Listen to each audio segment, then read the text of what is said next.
l'importance de l'hygiène des mains dans la lutte contre les infections communautaires en général et bien sûr les infections hospitalières.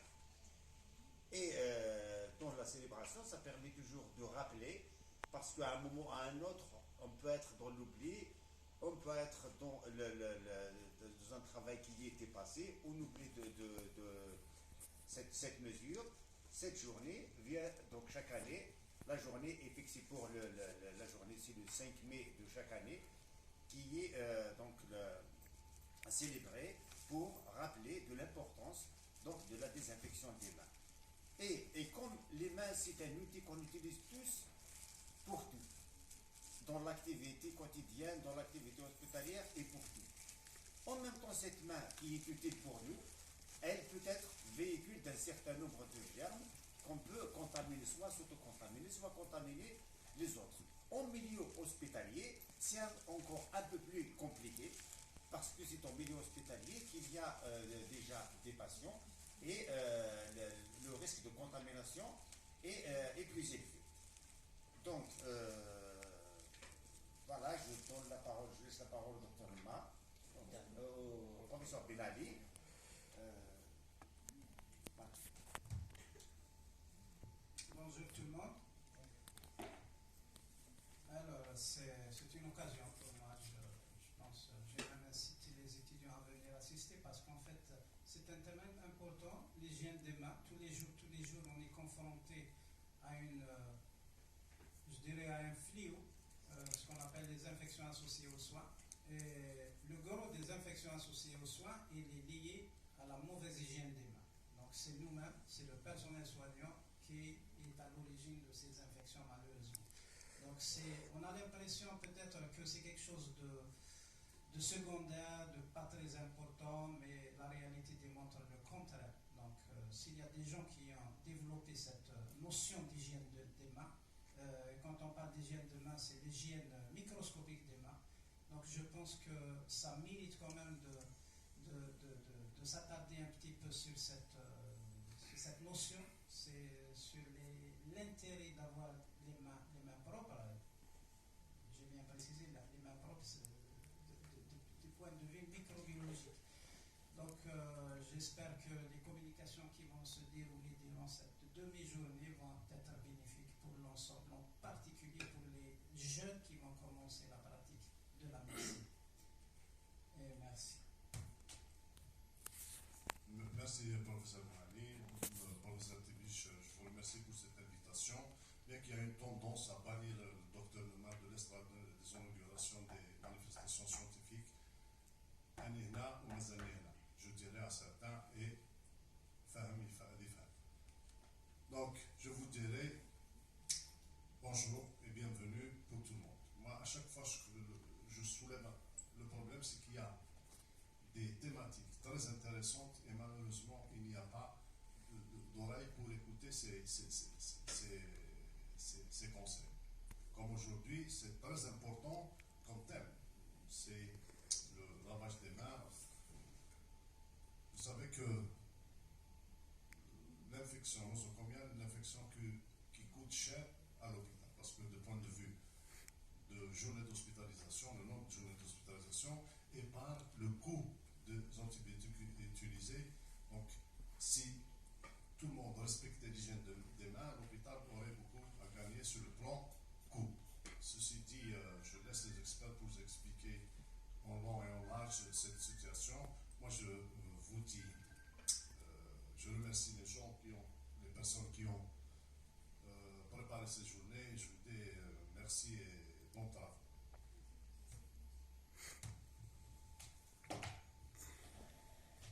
Merci, Dr. Luma. Je pense en C'est toi qui commence. C'est toi qui commence. C'est moi qui commence. Oui. Allez, risque infectieux hospitalier. À toi la parole.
ça nous fait encore une fois plaisir de reprendre l'importance de cette journée de l'hygiène des mains, vu sa place dans la terre et les infections hospitalières, mais on insiste essentiellement sur les infections. Il y a aussi la surveillance ou le suivi ou les audits de l'observance de l'hygiène des mains, parce que ça se fait. Il y a dans tout ce cadre l'amélioration par la suite de la qualité sur le plan de la technique et sur le plan de l'observance. Et puis la célébration. La célébration de la journée, de cette journée mondiale, ça a été donc rapporté dans ces journaux scientifiques. Je voudrais aussi revenir sur cette situation qui me paraît quand même importante. On a deux situations. On a la situation de prévenir une infection, on a la situation de traiter une infection. On a deux situations. Alors, qu'est-ce qu'il y a dans ces deux situations? La première situation, c'est que le patient n'est pas contaminé, il est hospitalisé pour sa maladie de base. Il n'est pas contaminé par une infection hospitalière. Dans la deuxième situation, c'est qu'il est hospitalisé pour sa maladie de base pour laquelle il est admis, et puis il a été contaminé par une infection ou par un germe hospitalier. Dans la première situation, donc, il y a la connaissance de la technique de désinfection des mains. Il y a bien sûr le savoir ou la connaissance de l'importance de la désinfection des mains. Il y a aussi les moyens, parce qu'il faudra avoir soit la solution hydroalcoolique ou le savon pour la désinfection des mains. Et puis, on arrive à l'application de ces situations. Alors, les applications, elles se situent où? Elles se situent dans une obligation légale, parce que ce sont des recommandations qu'on devrait suivre. Dans une obligation morale. Dans une obligation morale, parce qu'on ne pense pas, lors des soins, on fait beaucoup d'efforts pour soigner, sans faire beaucoup d'efforts pour penser à contaminer un patient. Il y a aussi l'obligation éthique de ne pas contaminer son patient en le soignant, l'obligation déontologique aussi en respectant un certain nombre de règles techniques sur le plan médical et de soins, et puis il y a une obligation administrative qui est celle du respect des règles et des précautions standards. Dans cette situation aussi, c'est que quand tout est respecté, en fait, on n'a pas de risque, ou le risque est bien contrôlé. Le risque de contamination. Si on n'a pas de risque de contamination, on l'a contrôlé. Ça veut dire qu'il n'y aurait pas d'infection. S'il n'y a pas d'infection, ça veut dire qu'il n'y a pas de traitement et il n'y a pas risque de décès. Ça, c'est la première situation. Dans la deuxième situation, c'est le côté inverse. C'est l'autre côté. L'autre côté, en fait, le patient, il est infecté. Quand il est infecté, toute une procédure est faite. Dans cette procédure, il faut faire un diagnostic. Le diagnostic sur le plan bactériologique, biologique, radiologique, enfin tous les arguments pour aller à démontrer qu'il y a une infection. Et puis, il faudra le traiter avec tout l'arsenal thérapeutique nécessaire, notamment les antibiotiques. Le patient va jouer le rôle de réservoir lui aussi, qui peut aussi disséminer les germes. Et lors de cette dissémination, il y a développement de résistance aux antibiotiques. Et un patient contaminé, il est malade et il y a le risque de complications et le risque de décès. Parce qu'il faudra, en termes d'antibiothérapie, mes collègues d'infectiologie sont là, il faudra trouver un antibiotique auquel le germe est sensible, et il faudra trouver aussi un antibiotique qui diffuse dans le tissu où on a une infection. Donc il faudra deux conditions, et ces deux conditions doivent être réunies pour traiter le patient. Alors, dans ce risque global d'infection, au milieu hospitalier, il englobe, en fait, l'environnement hospitalier est un risque. La structure hospitalière aussi est un risque, mais les dispositifs médicaux aussi est un risque. La manipulation des dispositifs médicaux aussi, mais il y a les mains des soignants et les mains des patients qui sont le risque. Mais dans tout ça, si on ne veut pas avoir de contamination par les mains au milieu hospitalier ou lors de l'activité, c'est facile de dire on ne va pas hospitaliser les patients, on est tout tranquille. Mais il se trouve que l'hospitalisation devient une obligation de traitement. L'hospitalisation et les soins médicaux sont une obligation pour la prise en charge des patients. On ne peut pas soigner un patient. S'il nécessite une hospitalisation, il est obligé d'être hospitalisé. S'il est hospitalisé, on est confronté à toutes ces situations. L'usage des dispositifs médicaux invasifs et non invasifs, soit à titre de diagnostic, ou à titre de thérapeutique, ou à titre de suivi. Donc tout ça, ce sont des obligations à faire pour suivre l'état de santé du patient.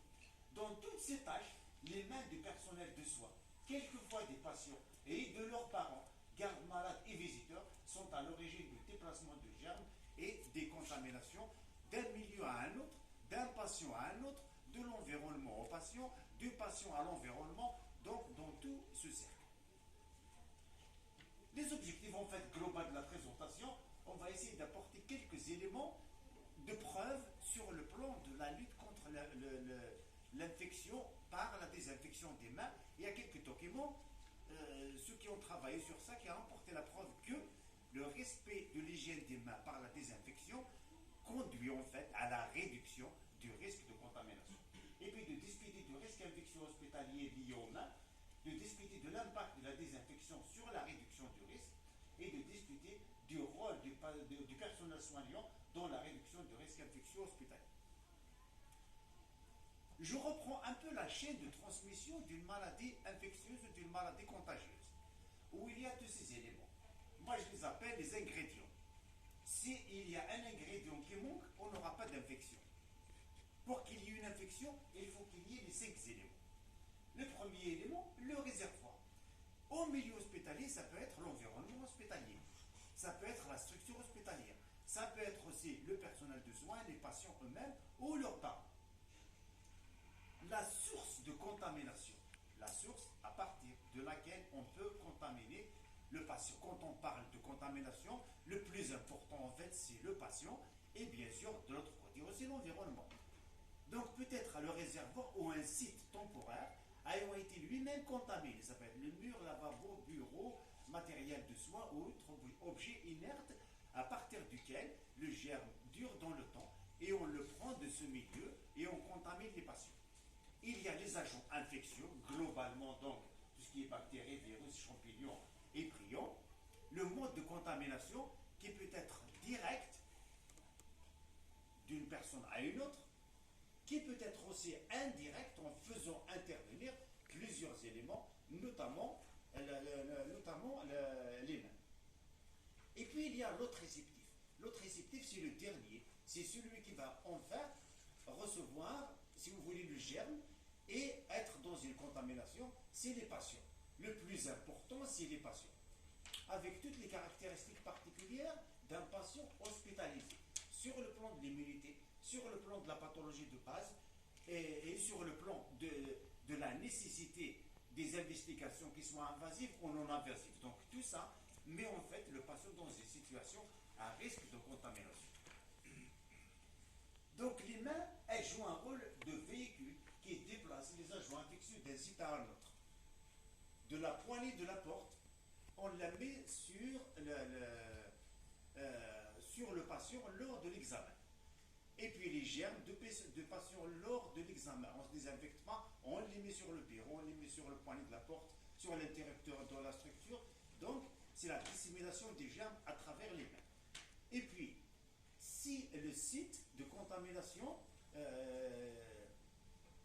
ça concerne dans le cas de l'infection du patient, il y a un autre site qui va servir en fait de réservoir ou des sites de contamination. De côté patient, c'est le côté maladie ou infection qui est important.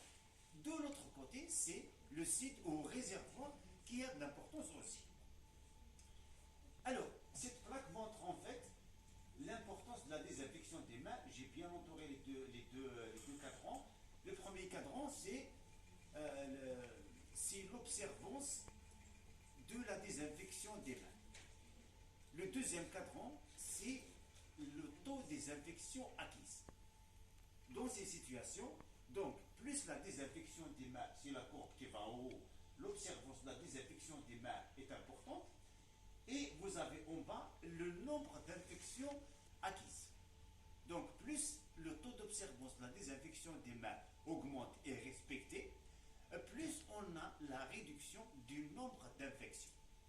Et ça, bien sûr, ça vient à partir de l'observation chez les patients au niveau de l'hôpital. Là aussi, notre plaque dans la même situation où on a le niveau d'observance de la désinfection des mains. Alors, l'observance de la désinfection des mains, en fait, c'est quoi? C'est le respect des opportunités de désinfection des mains. Alors, qu'est-ce qu'on appelle opportunité? Opportunité, c'est une situation qui oblige cette désinfection des mains. Alors, si on examine un patient, donc on doit avoir deux opportunités de désinfection des mains. Une opportunité ou une situation avant d'examiner le patient et la deuxième après l'examen du patient. La première, c'est pour ne pas contaminer le patient de la structure ou les éléments inertes. Alors là où elle est importante, c'est que le plus souvent, on s'intéresse plus à la désinfection après l'examen, c'est-à-dire la deuxième opportunité que la première opportunité. La première opportunité, c'est celle de se désinfecter avant d'examiner le patient. Souvent, on l'oublie, mais la deuxième opportunité, celle de se désinfecter après l'examen du patient, elle est respectée. Vous voyez les cadrans noirs, c'est avant, c'est l'opportunité d'avant. Le cadran blanc, c'est l'opportunité d'après. Donc, là aussi, c'est la suite, c'est le risque de ces opportunités, ou lié à ces opportunités. Donc, on arrive à l'impact de la désinfection des mains sur la prévention du risque d'infection. J'ai mis certains, si vous voulez, certains noms ou certains adjectifs en rouge pour leur donner un peu une grande signification et une importance. On a le mot obligation. Obligation, ça fait partie de l'activité. En milieu hospitalier, la désinfection des mains est une obligation. Ce n'est pas un souhait individuel ou un vœu individuel. Obligation d'appliquer les précautions standards, de conviction. Comment être convaincu que réellement, en milieu hospitalier, il y a des germes? On a deux situations pour le prouver. La première situation, c'est de faire traîner dans les couloirs d'hôpital un microscope électronique. C'est bon. On le fait traîner avec un grand écran, on va voir. Parce qu'on nous permet de voir que les micro-organismes qu'on va voir à l'œil. On va dire, finalement, ils sont là, on va les voir pulluler un peu partout. La deuxième situation, elle est, disons, un peu de mesure via le nombre d'infections. Et les infections sont prouvées, bien entendu. Et en les ayant, on aura à voir leur importance et leur existence en milieu hospitalier. Ça, c'est le plan de la conviction. Est-ce qu'on est convaincu ou pas convaincu? La connaissance des mesures et des précautions de prévention. Là aussi, la connaissance est nécessaire sur le plan